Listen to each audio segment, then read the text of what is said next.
Hi! Welcome back to our channel. ముందుగా మన ఛానల్‌ని ఎవరైనా సబ్స్క్రైబ్ చేసుకోకపోతే వెంటనే సబ్స్క్రైబ్ చేసుకోండి.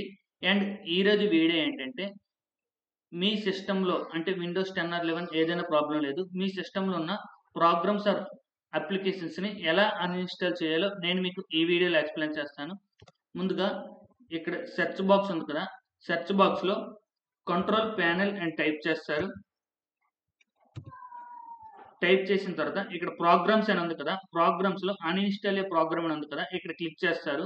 ఇక్కడ క్లిక్ చేసిన తర్వాత మీ సిస్టమ్‌లో ఏ ప్రోగ్రామ్స్ ఇన్‌స్టాల్ అయ్యి ఉన్నాయో అవన్నీ ఇక్కడ డిస్‌ప్లే అవ్వడం జరుగుతుంది. సో, మీరిక్కడ ఏ అప్లికేషన్ అయితే అన్‌ఇన్‌స్టాల్ చేయాలనుకుంటున్నారో అక్కడ క్లిక్ చేస్తారు. సపోజ్ నేనిక్కడ ఫ్రీ డౌన్‌లోడ్ మేనేజర్ అని ఉంది కదా! సో, నేను దీనిపై క్లిక్ చేస్తాను. క్లిక్ చేసిన తర్వాత ఇక్కడ అన్‌ఇన్‌స్టాల్ అయిన డిస్‌ప్లే అవుతుంది. సో, ఇక్కడ క్లిక్ చేస్తారు. క్లిక్ చేసిన తర్వాత ఇక్కడ మనకి సే యెస్ ఆర్ నో అడుగుతుంది. సో, ఇక్కడ యెస్ క్లిక్ చేయాలి. యెస్ క్లిక్ చేసిన తర్వాత మనకిక్కడ మెసేజ్ వస్తుంది. Are you sure you want to completely remove free download manager and all of its components. So, ఇక్కడ యెస్ ఆర్ నోలో యెస్ క్లిక్ చేసినా ప్రాబ్లమ్ లేదు. నో క్లిక్ చేసినా ప్రాబ్లమ్ లేదు. సో, నేనిక్కడ యెస్ క్లిక్ చేస్తున్నాను. సో, మనకి ఆ అప్లికేషన్ అనేది అన్‌ఇన్‌స్టాల్ అవ్వడం జరుగుతుంది.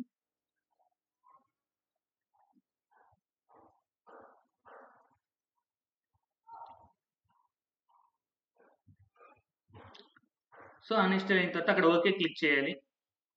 సో, మనకు ఫ్రీ డౌన్‌లోడ్ మేనేజర్ అనేది ఇక్కడ అన్‌ఇన్‌స్టాల్ అయిపోవడం జరిగిపోయింది. సో, ఇది ఒక one way. So, and second method కూడా ఉంది. సెకండ్ మెథడ్‌లో అగైన్ సెర్చ్ బాక్స్‌లో యాడ్ ఆర్ రిమూవ్ క్లిక్ చేయాలి.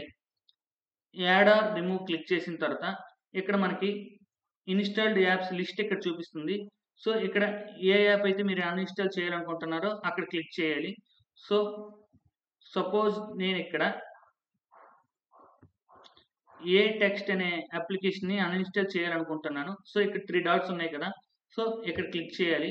క్లిక్ చేసిన తర్వాత ఇక్కడ అన్‌ఇన్‌స్టాల్ ఆప్షన్ ఉంటుంది. సో, ఇక్కడ క్లిక్ చేయాలి. So, this app and its related info will be uninstalled. Say yes or no అడుగుతుంది. సో, అగైన్ అన్‌ఇన్‌స్టాల్ క్లిక్ చేయాలి. సో, అన్‌ఇన్‌స్టాల్ క్లిక్ చేసిన తర్వాత ఈ అప్లికేషన్ అనేది అన్‌ఇన్‌స్టాల్ అయిపోవడం జరుగుతుంది. ఇది మీ విండోస్ 10 సిస్టమ్స్‌లో ఉన్న అప్లికేషన్స్‌ని అన్‌ఇన్‌స్టాల్ చేసుకునే ప్రాసెస్. ఈ వీడియో కనుక మీకు నచ్చినట్లయితే లైక్ చేయండి అండ్ షేర్ చేయండి అండ్ మన ఛానెల్‌ని సబ్స్క్రైబ్ చేసుకోండి. Thank you.